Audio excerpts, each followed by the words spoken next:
안녕하세요. 게시글로 전해드리지 못한 일본 서브컬처계 소식을 전달합니다. 개별 작품에 대한 자세한 내용은 블로그 게시글을 이용 부탁드립니다.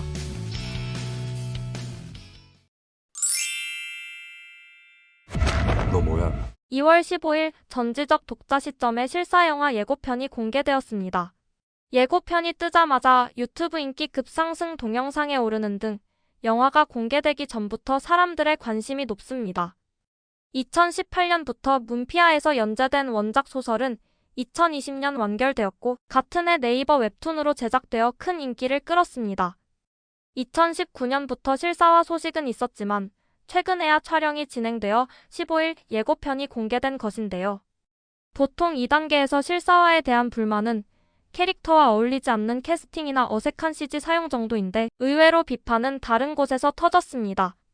극중 이지혜를 연기하는 지수가 무기로 검이 아닌 총을 사용한 장면이 문제가 된 것입니다.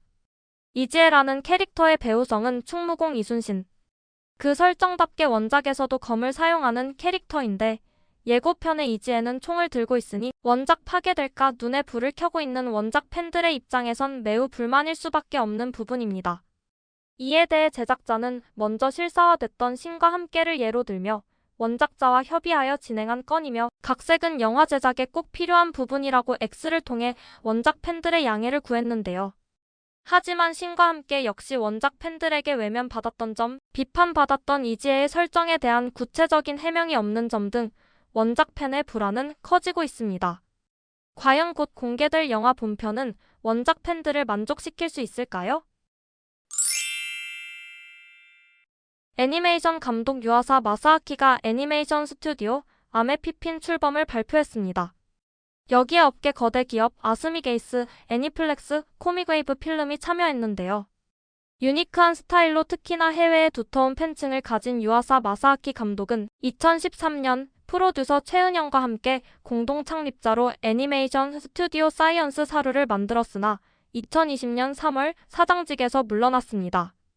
현재 아메피핀의 공식 홈페이지에는 유아사 마사아키가 CEO 및 공동 창립자로 등록돼 있으며 직원 채용 공고 역시 올라와 있는데요.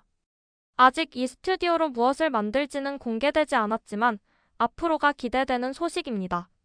이렇듯 일본 내 거대 기업들이 애니메이션 시장 성장에 발맞춰 애니메이션 제작사를 인수하는 등 제작 참여에 열을 올리고 있는 와중 넷플릭스 등 해외 글로벌 OTT 기업들은 오히려 독점 애니메이션 제작 쪽에서는 발을 빼고 있다고 합니다.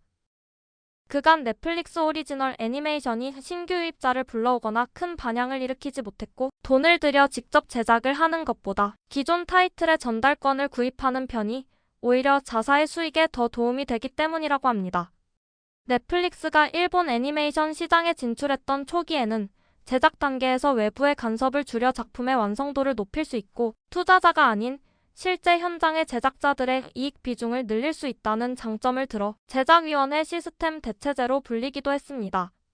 한때는 업계에서 넷플릭스가 시장을 잠식할까 우려하기도 했는데 결과는 달랐습니다.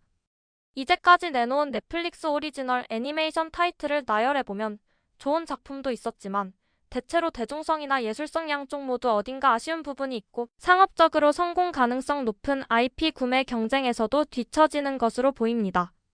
물론 완전히 발을 뺀 건 아니기에 넷플릭스 오리지널 애니메이션은 이후로도 제작되며 이미 몇 작품은 타이틀이 공개된 상태인데요.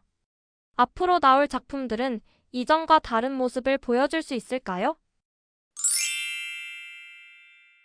밴드 프레데릭이 내한합니다. 2월 17일 프레데릭의 공식 X 계정에 서울 공연을 알리는 글이 올라왔습니다. 2025년 부산국제록 페스티벌의 사전 행사인 로드 투 브록의 서울 일정에 참가하는 것인데요. 저번 부산국제록 페스티벌 참여에 이은 두 번째 내한입니다. 이 행사는 3월 15일 토요일 명화라이브홀에서 열린다고 합니다. 프레데릭은 자신들의 이름을 알린 곡인 야마다와 7명의 마녀의 엔딩 오도르프를 포함 사랑과 거짓말의 오프닝 슬퍼 기뻐,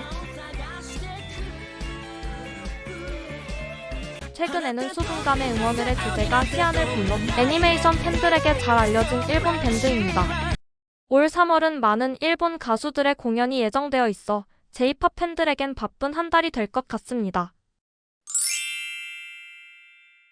이전에 전해드린 내용들 중 업데이트 소식을 모았습니다. 소꿉친구 컴플렉스를 그린 은하이 작가가 2월 10일 자신의 X를 통해 표절 논란에 대해 해명글을 올렸습니다. 온라인상에 퍼진 표절 비교 자료를 반박하는 글입니다. 19금 씬의 구도 및 연출과 관련하여 해당 자료가 웹툰 원본을 가지고 비교한 것이 아니라 악의적으로 순서가 짜집기 되어 있다며 직접 순번을 매겨 제시했습니다.